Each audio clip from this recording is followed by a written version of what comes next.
কলকাতার যে কটি দর্শনীয় স্থান রয়েছে তার মধ্যে ভিক্টোরিয়া মেমোরিয়াল অন্যতম।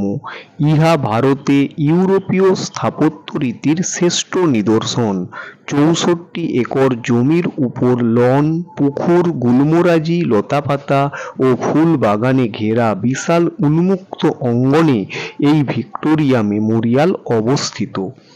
১৯০১ সালে ৯৪ বছর বয়সে মহারানী ভিক্টোরিয়া মারা যাওয়ার পর তার স্মৃতির উদ্দেশ্যে সাদা মার্বেল পাথরের এই ভবনটি তৈরি করা হয়।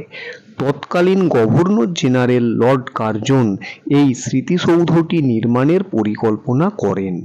১৯০৬ সালের ৪ঠা জানুয়ারি এই ভবনের ভিত্তিপ্রস্তর করেন প্রিন্স অফ ওয়েলস হিসাবে ভারত সফরে আসা পরবর্তীকালের রাজা পঞ্চম জর্জ এবং ১৯২১ সালে ২৮শে ডিসেম্বর এটি উদ্বোধন করেন তৎকালীন প্রিন্স অফ ওয়েলস ও পরবর্তীকালের রাজা অষ্টম এডওয়ার্ড।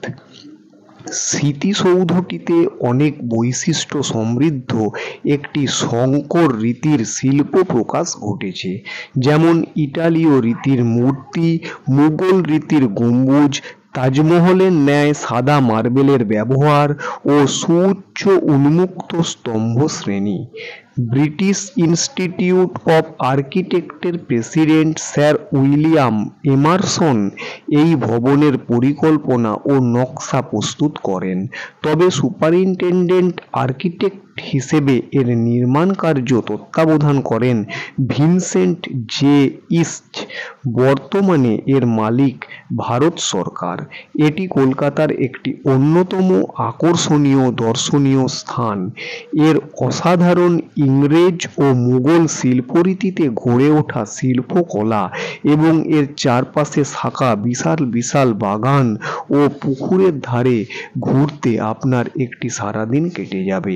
বর্তমানে সারা ভারত ও পৃথিবী থেকে বহু পর্যটক এই সৌন্দর্য দেখতে কলকাতায় আসেন। আপনিও একদিন নিজ পরিবারের সাথে এখান থেকে ঘুরে গিয়ে ভারতের প্রাচীন ইতিহাসের সাথে একাত্ম বোধ করতে পারেন। এছাড়া এখানে যে প্রাকৃতিক পরিবেশ, সুন্দর বাগান ও পুকুরগুলি রয়েছে সেগুলি দেখেও মুগ্ধ হবেন, একথা বলার অপেক্ষা রাখে না। তাই দেরি কেন, শীঘ্রই ঘুরে যান ভারতের ইতিহাস প্রসিদ্ধ এই ভিক্টোরিয়া মেমোরিয়াল থেকে আর অনুভব করুন প্রাচীন ভারতীয় একটি স্থাপত্য কলা। আজকের এই ভিডিওটি কেমন লাগলো অবশ্যই আপনারা কমেন্ট করবেন এবং ভিডিওটি লাইক করবেন আর চ্যানেলটি সাবস্ক্রাইব করে পাশে থাকবেন। ধন্যবাদ সকলকে।